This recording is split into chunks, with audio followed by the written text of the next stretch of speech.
भारत के प्रधानमंत्री नरेंद्र मोदी द्वारा 3 मई तक लॉकडाउन कर दिया गया है। इसी के साथ प्रधानमंत्री ने प्राकृतिक चिकित्सा के उपायों को बताते हुए कहा कि गर्म पानी और काढ़े का प्रयोग करें। इस संबंध में प्रसिद्ध प्राकृतिक चिकित्सा डॉक्टर कैलाश द्विवेदी ने बताया कि गर्म पानी और काढ़े से और योग से निरोग रहा जा सकता है। उन्होंने न्यूज़ से विशेष बातचीत की। नमस्कार, मैं रवि यादव एक बार फिर आप सभी के सामने प्रस्तुत हूं और आज हम बात करने जाएंगे प्राकृतिक चिकित्सा के बारे में। चूँकि आयुष मंत्रालय द्वारा भारत के प्रधानमंत्री द्वारा जिस प्रकार संबोधन किया गया, 3 मई तक का लॉकडाउन बढ़ाया गया। ऐसे में आयुष मंत्रालय ने एक गाइडलाइन जारी की जो कि कल हमारे पास आई। उसमें बताया गया कि जो कोरोना वायरस है प्राकृतिक चिकित्सा के माध्यम से यानी आयुर्वेद के माध्यम से किस प्रकार दूर किया जा सकता है। इस संबंध में आज हमारे साथ मौजूद है प्रसिद्ध प्राकृतिक चिकित्सक डॉक्टर कैलाश द्विवेदी। आप सभी भली भांति परिचित होंगे। और डॉक्टर साहब, बहुत बहुत स्वागत है आपका। और जिस तरह से वैश्विक महामारी के तौर पर ये रोग चल रहा है कोरोना वायरस, इसको लेकर के प्राकृतिक चिकित्सा के तौर बात करें तो क्या हमें गाइडलाइन का पालन करना चाहिए? देखिए, जैसा कि आयुष मंत्रालय ने भी एक गाइडलाइन जारी की है जिसमें कुछ घरेलू उपायों के माध्यम से हम अपनी रोग प्रतिरोधी क्षमता भी बढ़ा सकते हैं और किसी भी बीमारी से प्रतिरोध कर सकते हैं। तो पहले अगर उस गाइडलाइन की बात करें तो उसमें कुछ छोटी छोटी चीज़ें हैं, जैसे कि गर्म पानी पीना, पूरे दिन गर्म पानी का सेवन करना। चूँकि मौसम बदल रहा है तो लोगों ने फ्रिज ऑन कर लिए हैं, अपने फ्रिज का पानी पीना शुरू कर दिया है। अभी ये बिल्कुल भी ना किया जाए, फ्रिज का पानी तो बिल्कुल ना लिया जाए। गर्म पानी लिया जाए, और गर्म पानी अगर पूरे दिन नहीं ले सकते हैं तो दिन में 2-3 बार गर्म पानी पी लें, बाकी नॉर्मल पानी पिएं। उसको फ्रिज में ठंडा ना करें। अगर फ्रिज का पानी अभी से शुरू कर देंगे तो ये नीम पर करेला सिद्ध होगा और जो मौसम जनित रोग हैं, खांसी, जुकाम, बुखार, वो हो जाएंगे और उन ऐसी स्थिति में संक्रमण का खतरा बढ़ जाएगा। अब बात करें जिस तरह से कल आयुष मंत्रालय द्वारा जो गाइडलाइन जारी की गई है कि पूरे दिन केवल गर्म पानी पिएं, तो उससे पहले सवाल पूछना चाहेंगे, ये जो जीवाणु विषाणु जनित रोग हैं, इसकी उत्पत्ति कहाँ से हुई, क्या माना जाए इन्हें? देखिए, प्राकृतिक चिकित्सा तो ये मानती है कि जहाँ पर कूड़ा वहाँ पर कीड़ा। कहने का अर्थ ये है कि जहाँ गंदगी होगी वहाँ बैक्टीरिया, वायरस निश्चित रूप से होंगे ही होंगे। तो आपने देखा होगा कि बहुत सारे लोग संक्रमित हो गए इस वायरस से और उनमें से बहुत से ठीक भी हो गए।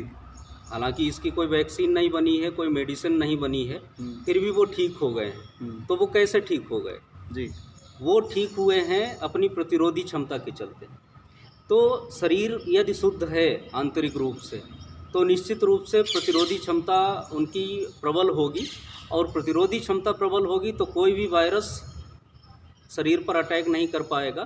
तो वायरस के जन्म लेने की बात है तो वायरस तो है ही, वायरस तो वातावरण में है ही, लेकिन वो किस पर अटैक कर जाते हैं ये देखने वाली बात है। क्या इसमें शारीरिक क्षमता का कोई रोल होता है कि जिसकी शारीरिक क्षमता ज़्यादा कमज़ोर है या ज़्यादा अच्छी इम्यूनिटी पावर बढ़ी हुई है, उन पर किस प्रकार असर करेगा? हाँ, बिल्कुल। देखिए, एक उदाहरण समझिए, जैसे हमारे घर में कोई हिंसक पशु घुस जाए तो यदि हम सक्षम नहीं भी हैं तो भी हम प्रतिरोध करेंगे, उसका पूरा प्रतिरोध करेंगे, क्योंकि हम जानते हैं कि हमें हमारी जान को उससे खतरा है। उसी प्रकार से शरीर की जो जीवनी शक्ति होती है, जब भी कोई रोग प्रवेश करता है शरीर में तो वो जीवनी शक्ति उस रोग से अपनी पूरी क्षमता से लड़ती। आपके पास एक जो आयुष मंत्रालय द्वारा निर्देश प्राप्त हुआ है आपके संस्थान को कल दिया गया चिकित्सक प्राकृतिक चिकित्सा के तौर पर, मैं चाहूँगा उसे एक बार आप खोलें और जो निर्देश संतुलित जो दिशा निर्देश हैं उन पर हम डॉक्टर साहब से चर्चा करना चाहेंगे कि हम चाहेंगे डॉक्टर साहब खुद ही बताएं जो संतुलित दिशा निर्देश है। इसमें पूरे दिन गर्म पानी का केवल प्रयोग करें। आयुष मंत्रालय से 30 मिनट योगासन आपके द्वारा लाइव योगासन कराए जा रहे हैं। अब गर्म पानी पिए, लगभग सारे लोग साथ प्रयोग कर रहे हैं इन दिनों। दूसरी, योग का क्या महत्व है? हाँ, देखिए, योग हमारे प्रतिरोधी क्षमता को बढ़ाता है और साथ ही साथ जैसे पहले हमने बात की कि जहाँ पर कूड़ा वहाँ पर कीड़ा, तो हमारे शरीर की जो आंतरिक जो गंदगी है, जो आंतरिक विष हैं जिनको विजातीय द्रव्य कह सकते हैं, उनकी सफाई करने में योग और प्राकृतिक चिकित्सा महत्वपूर्ण भूमिका निभाता है। हमारे शरीर के जो मल निष्कासक अंग हैं, हमारी त्वचा, फेफड़े, गुर्दे और बड़ी आंत, इन चारों अंगों को सक्रिय करने का योग एक अच्छा माध्यम है।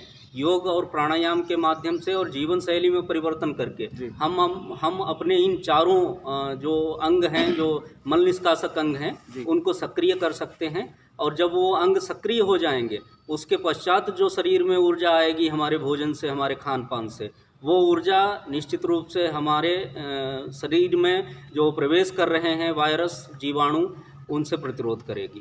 इसमें डॉक्टर साहब जानना चाहेंगे, तीसरे स्थान पर दिया हुआ हल्दी, जीरा, धनिया, जी, इसका क्या महत्व है? सब मसालों का प्रयोग करें। हाँ बिल्कुल। देखिए, हल्दी, जीरा, धनिया और लहसुन, ये जो मसाले हैं, ये लगभग सभी मसाले एंटीबैक्टीरियल होते हैं, एंटीसेप्टिक होते हैं, एंटीऑक्सीडेंट होते हैं। तो ये हमारे शरीर की प्रतिरोधी क्षमता बढ़ाने में कामयाब होते हैं। इसलिए इनका प्रयोग आयुष मंत्रालय ने बताया है। तो इनको जरूर अपने भोजन में शामिल करना चाहिए।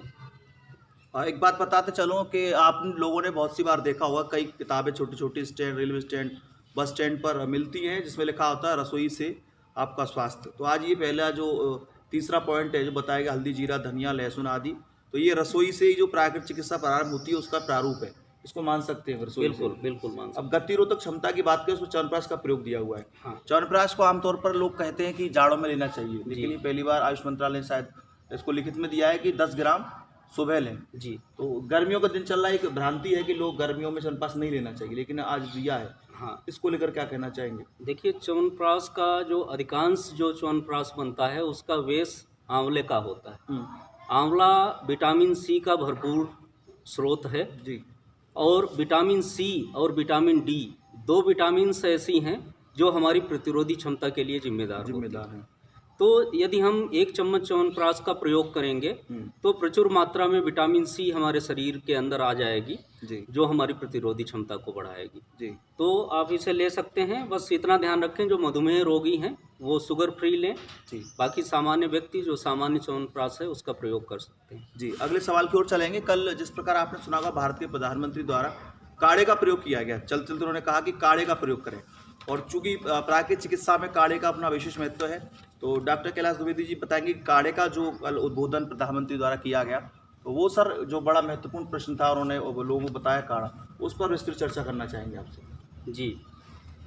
देखिए, जो भी माननीय प्रधानमंत्री जी ने बताया है कि काढ़े का प्रयोग करें, तो आमतौर पे हम लोग क्या करते हैं कि हमारी शुरुआत चाय या कॉफ़ी से होती है। बिल्कुल। जो कि हमारे शरीर में टॉक्सिन्स की मात्रा बढ़ाती है और प्रतिरोधी क्षमता को घटाती है। जी। यदि इस समय सामान्य जो हमारा आज का वर्तमान परिप्रेक्ष्य है, इसको देखते हुए ये देखा जाए कि यदि जो काढ़ा जो बताया गया है आयुष मंत्रालय की गाइडलाइन में, उसका प्रयोग किया जाए तो हमें 2 लाभ होंगे। एक तो ये होगा, देखिए कोरोना वायरस जो है, पहले उसकी जो अवस्थिति है वो हमारे गले में ही होती है। बिल्कुल। जो वायरस है वो गले में टिकता है और काफ़ी समय तक गले में ही रुका रहता है। यदि हम उस काढ़े का प्रयोग करेंगे तो हमें एक लाभ तो ये होगा कि काढ़ा चूँकि गर्म पानी होगा, बेस उसका गर्म होगा, इसलिए उस गर्म पानी के माध्यम से वो जो गले में वायरस हैं, एक तो वो श्वास नली में जाने के बजाय हमारे आमाशय में चले जाएंगे। जी। और दूसरा, जो काढ़े के अंदर जो चीज़ें दी गई हैं वो इतनी मतलब गर्म हैं कि यदि कहीं कोई कफ जनित कोई रोग है तो उसको भी समाप्त करेंगे। जैसे लौंग है, दालचीनी है, अजवाइन है, इत्यादि चीज़ें जो हैं वो कफनाशक हैं।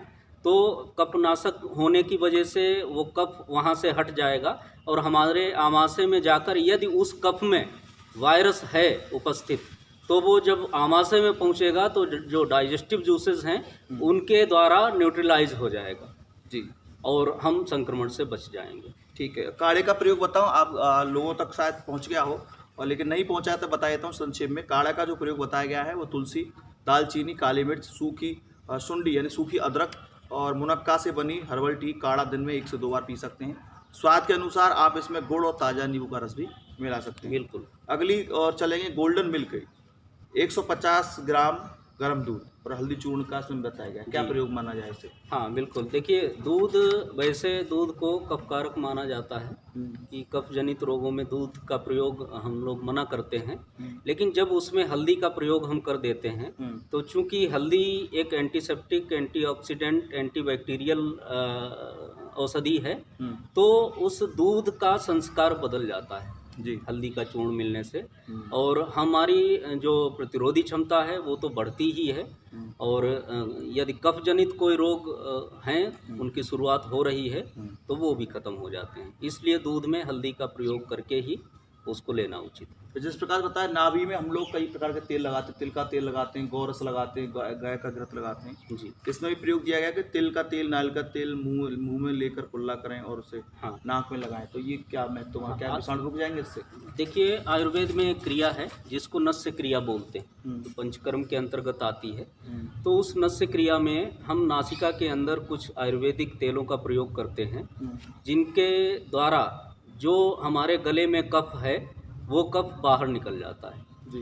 तो जैसे आयुष मंत्रालय ने बताया है कि तिल का तेल या गाय का घी, इसको पहले तो इन्होंने जो आयुष मंत्रालय की गाइडलाइन है उसमें नस्य के रूप में सुबह शाम तिल, नारियल का तेल या घी, इन तीनों में से किसी का भी प्रयोग कर सकते हैं। उसे ड्रॉपर से नासिका के अंदर 2 बूंद टपका लिया जाए और श्वास से खींच लिया जाए अंदर गले में। तो बारी बारी से दोनों नासा छिद्रों से इस प्रकार से क्रिया कर ली जाए, तो उससे वो गले तक पूरा पहुंचेगा। जो भी हम प्रयोग कर रहे हैं, चाहे नारियल का तेल हो, चाहे तिल का हो या घी हो, गले में लुब्रिकेशन होगा। तो जो कफ जो चिपक गया है हमारे गले में, वो फेफड़ों में जाने के बजाय या तो बाहर निकल जाएगा या आमाशय में चला जाएगा और आंतों के माध्यम से बाहर निकल जाएगा। ये थी सारी बातें प्राकृतिक चिकित्सा को लेकर के, और जिस प्रकार प्रधानमंत्री जी ने कहा कि काढ़ का प्रयोग करें, योग करें, व्यायाम करें। अंतिम सवाल डॉक्टर साहब चलते चलते पूछते हैं कि आप अपने अनुसार, आपका जो अनुभव है प्राकृतिक चिकित्सा को लेकर के, उसके अनुसार क्या आप सलाह देना चाहेंगे दर्शकों को? देखिए, जैसे कि पहले ही आपसे चर्चा हुई कि प्राकृतिक चिकित्सा मानती है कि शरीर यदि हमारा दूषित है तो कोई भी रोग, कोई भी जीवाणु हमारे ऊपर अटैक करेगा। प्राकृतिक चिकित्सा मानती है जीवाणु रोग का कारण नहीं है। जीवाणु के लिए उपयुक्त पृष्ठभूमि हमारे शरीर के अंदर जो उत्पन्न हो जाती है विजातीय द्रव्यों के माध्यम से, वो रोग का कारण है।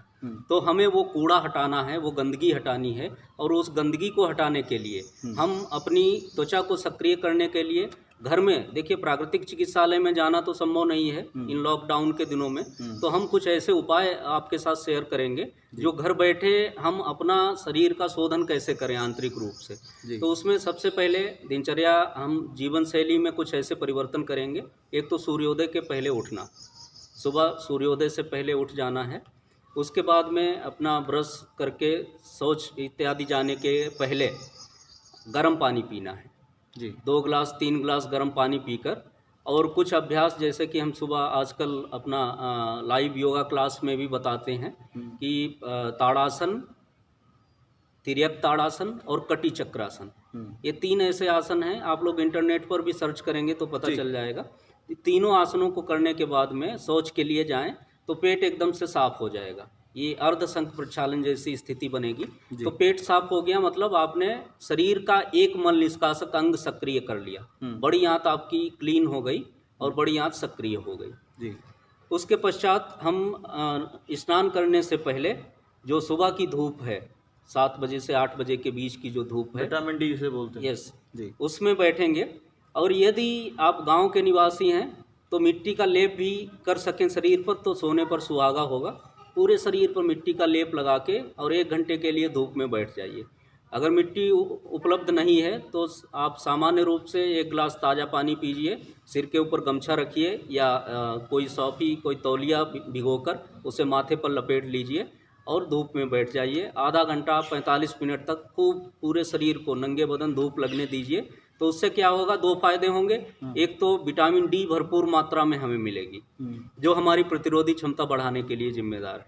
दूसरा जो काम होगा वो ये होगा कि हमारे रोम छिद्र सक्रिय हो जाएंगे और वो पसीना जो निकलेगा वो शरीर के टॉक्सिन्स होंगे। तो हमने त्वचा को भी सक्रिय कर लिया अपनी जीवन शैली में परिवर्तन करके। तीसरा जो काम हमें करना है वो, जैसे कि आयुष मंत्रालय ने बताया है कि पूरे दिन गर्म पानी पिएं। तो कोशिश करें आप, फ्रिज का पानी तो बिल्कुल नहीं पीना है, अधिक से अधिक जितना संभव हो सके गर्म पानी पिएं जी। कहीं पर व्यवस्था नहीं है तो नॉर्मल पानी पिएं। बाकी दिन भर में गर्म पानी जब आप पिएंगे तो आपके गुर्दे सक्रिय हो जाएंगे जी। गुर्दे शरीर से अधिक मात्रा में टॉक्सिन्स निकालना शुरू कर देंगे मूत्र के माध्यम से जी। तो 3 काम हमने कर लिए। अपनी बड़ी आंत को सक्रिय कर लिया, अपनी त्वचा को सक्रिय कर लिया, अपने गुर्दों को सक्रिय कर लिया। आज हमारे साथ मौजूद रहे प्राकृतिक चिकित्सा जो प्राकृतिक चिकित्सा करते हैं, प्राकृतिक चिकित्सा के डॉक्टर कैलाश द्विवेदी, जो वृंदावन से हैं। आप सभी लोग परिचित होंगे, योगाचार में हैं और प्राकृतिक चिकित्सा के बड़े प्रसिद्ध डॉक्टर हैं।